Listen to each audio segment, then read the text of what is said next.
What's up everyone and welcome back to the MMA Zone. Today, let's get started with Jon Jones receives $50 million offer to fight Francis Ngannou.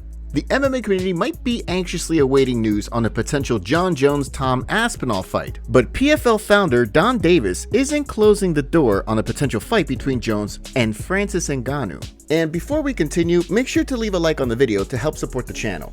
On the heels of Colby Covington alleging on Tim Welsh's podcast that Jones is pricing himself out of negotiations by asking for $40 to $50 million to fight Tom Aspinall, Davis took to social media on Tuesday to weigh in.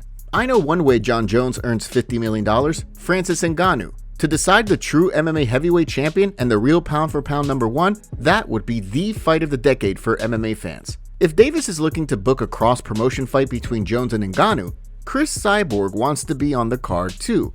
In response to Davis, she called out Kayla Harrison. Give me Kayla H on that card too. The way Tom Aspinall sees things, Jones is afraid to fight him. During an appearance on The Impulsive, the interim champion referenced Jones sitting on the sidelines for years instead of fighting Francis Ngannou while making his case.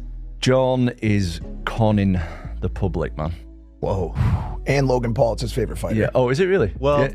Listen. I mean, he's definitely top three. He's definitely top three. Absolutely. I'm not disputing that he's an amazing fighter.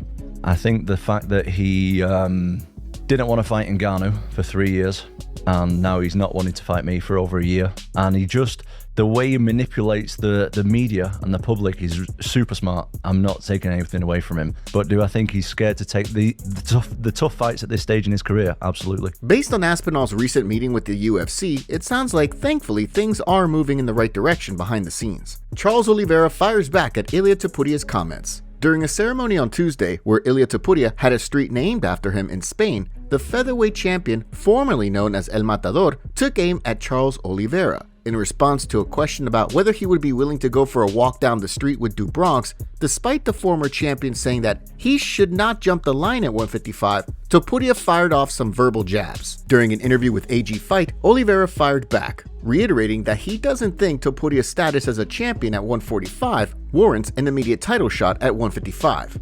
I've been in the UFC for 15 years and I've never spoken poorly about anyone. I think he was disrespectful in what he said. I just want to remind you that the most difficult weight class is lightweight. I've been part of it for years, so I have something to say. I think he has to go through the weight class calmer, slower, because it has a lot of tough guys, and who deserves respect. During the interview, Oliveira also made it clear that he's all in on a fight with Islam Mokaev after his victory over Michael Chandler. I think the timing is not now. I'm in a race for the title. He's not in front of me. Who is in front of me is Mokaev, so this is the guy we have to fight. If Mokaev winds up moving up to 170 in the wake of the Belal Muhammad-Jack Della Maddalena fight, however, there's a chance we could see a Topuria-Oliveira interim title fight this coming summer, if Oliveira doesn't get to run things back with Max Holloway. Huge update on UFC betting scandal. Way back in 2022, right before Darrick Minner fought Shailan Nerdenbecki at the Apex, the betting lines randomly shifted, with Minner eventually closing as a huge underdog. Just over a minute into the fight, Minner went down with what appeared to be an apparent leg injury, but the story was just getting started.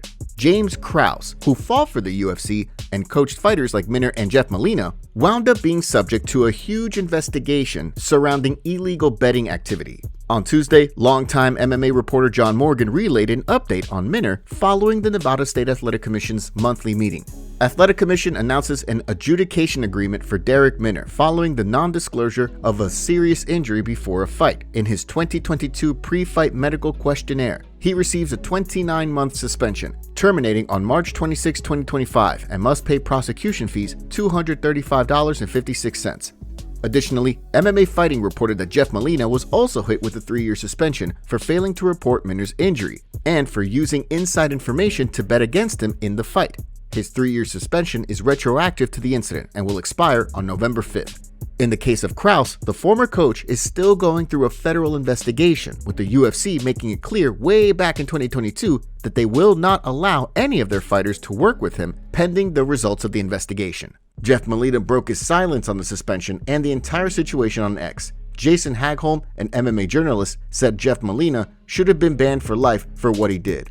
Jeff Molina saw those comments and broke silence on the entire situation by saying, "My words were twisted here. I wagered on the entire card. It's how I made extra money on the side when I wasn't fighting, and all I do is watch fights. I had wagers on both sides of the fight, and my significant bet was less than $500. The only thing I'm guilty of was continuing to wager on fights after the UFC emailed us telling us to stop. Getting a 3-year suspension for continuing to bet 2 weeks after getting an email that said to stop is insane. McGregor can post his $1 million bet slip every month on the main event as a fighter on the roster, and no one blinks an eye. Definitely a double standard there."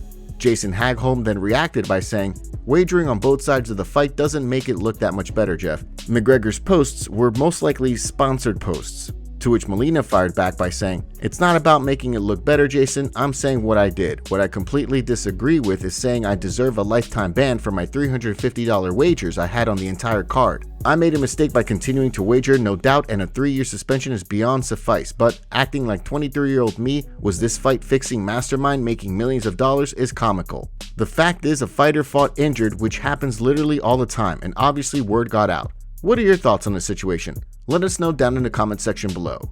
Khamzat Chimaev will win against Dricus Du Plessis. After a big victory over Marvin Vettori at the Apex earlier this month, Roman Dolidze is keeping a close eye on the middleweight title picture. Although nothing's been set in stone yet, the expectation is that after a dominant victory over Robert Whittaker, Khamzat Chimaev will wind up getting the next crack at Dricus Du Plessis. The way Dolidze sees things, Chimaev's aggressive style could lead to an early win whenever he and DDP share the octagon. During an interview with Home of Fight, he broke down the fight, saying, "Khamzat is a very skillful fighter, and he's a hard worker. Khamzat have high, probably highest level of wrestling in our division. Great guy with great skills of grappling. Not super high level on the ground, but he have the skills to finish anybody on top. And if he will manage, and I think he will, if he can take down Du Plessis in first couple of rounds, and if he will finish him in this couple of rounds, I will say that Khamzat will win. If the fight winds up going longer, however, then Dolidze thinks that DDP will have the edge. While there's still no word on when the fight might happen, it could wind up being one to keep an eye out for on this summer's International Fight Week card, if a Jones-Aspinall fight does not come to fruition. Back in November, Dana White went on record as saying that he wants Chimaev to fight for a title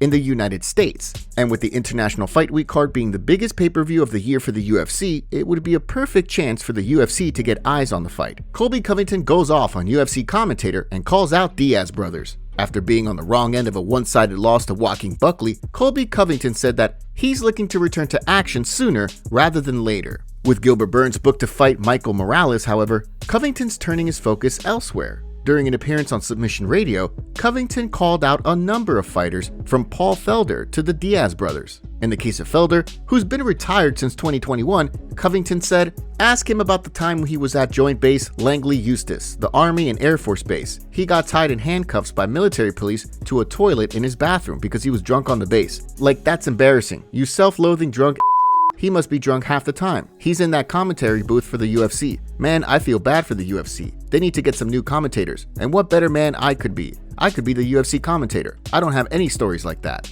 Instead of setting his sights on working his way back into title contention, Covington said that he wants to fight legends like the Diaz brothers. "I want to fight legends. I've been a world champion. I've fought the best in the world. I want to go after big fights." Nate, of course, isn't with the UFC, and recently said that nobody on the roster piques his interest, while on the flip side, Nick has not fought since 2021. One fighter who Covington is interested in is active is Michael Page, who's made it clear that he's no fan of the former interim champ. During Covington's Submission Radio appearance, he took aim at MVP. "If it's a 5-round fight, I'm taking the life out of him. I'm going to take him down and drown him. I'm going to punch a hole through his face. If the fight happens, and that's what UFC wants, then let's do it." With both guys interested in this fight, it sounds like the ball is in the UFC's court. Speaking of the Diaz brothers, we have a positive update on Nick Diaz from his coach, Cesar Gracie. Last time we saw Nick, he was in trouble for starting fires outside and was seen looking unhealthy and possibly on something back in November 2024. Then we reported earlier this year in January that Nick Diaz was on a retreat to get back to being healthy. Well, today his coach revealed that he's healthy and doing good now. He posted a picture of Nick smiling with the caption, "Nick is healthy and doing good." Do you want to see Nick Diaz step into the octagon for another fight, or should he hang up the gloves? Let us know down in the comments section. Steve Erceg and Muhammad Mokaev go back and forth. Muhammad Mokaev is no longer with the UFC, and from the sounds of things, Steve Erceg understands why. During an appearance on the Ariel Helwani show on Tuesday, Erceg was asked about Mokaev being a free agent, despite the fact that he's undefeated. In response, Erceg echoed some of the same talking points as Dana White while discussing the former contender. "I didn't like the way Muhammad Mokaev interacted with people around him, and he's messaged me since. I'm thinking more and more that he's a massive knob. He seemed like a privileged diva. It's surprising because you would think that somebody who grew up the way he grew up would be a little bit more humble. He just seemed like a douche. After I got knocked out, obviously, he messaged me and asked me if I woke up. I'd love to slap him around." The comments didn't sit well with Mokaev, who fired back on social media. "I won't say much, but karma will get you for all those lies. You already got KO'd. Hope Moreno will KO you too. By the way, when he fought against Matt Schnell, I came to you and said all the best to you. When you fought for the belt, I tweeted 2 to 3 times and wish you the best. But when I got cut, you started lying about me to get attention. Bum." He then followed it up by saying that he regrets previous tweets where he spoke highly of Erceg. Instead of refuting Dana White and Steve Erceg's claims that he's difficult to deal with, Mokaev responded to a fan who asked for his side by writing, "If I say I will burn the bridges, I don't think it will help with my career, bro. That's why I just gotta work and out more results on the table. They're way more stuff than fans knows." Based on Dana's past comments, the bridge has already been burned and the UFC isn't interested in bringing Mokaev back. Alex Pereira's rival turns down UFC contract. Back in October, Artem Vakhitov picked up a big first-round win on Dana White's Contender Series, while Alex Pereira sat cage side. With the two being 1-1 against each other in kickboxing, the win for Vakhitov seemed to set the stage for a potential rematch with Pereira down the line, just like Pereira joining the UFC wound up leading to a showdown with Israel Adesanya. Despite Vakhitov being awarded a contract on the show, however, the Glory Light Heavyweight Champion has decided to return to Glory Kickboxing. When it came time to make the UFC contract, it transpired that the UFC has very strict conditions regarding fighters who come through Dana White's Contender Series. According to UFC protocols, they were not able to offer me more than the standard contract offered to all fighters who progressed through this show. My team attempted to negotiate, but the UFC rules were strict and no changes were possible.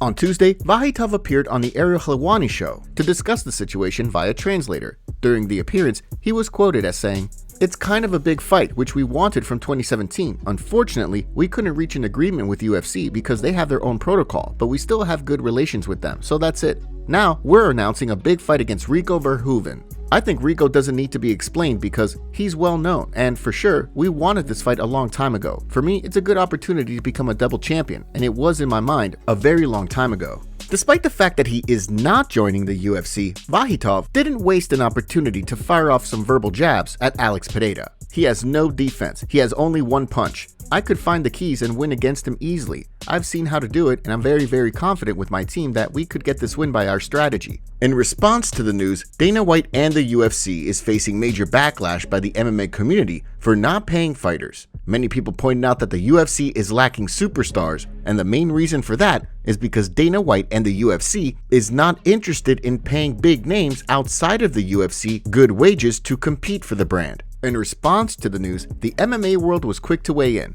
Luke Thomas wrote, "Punting on guys like this or Cedric Doumbé or Saladin Parnassi because the business model won't let them pay a competitive market rate is such an own goal for the UFC."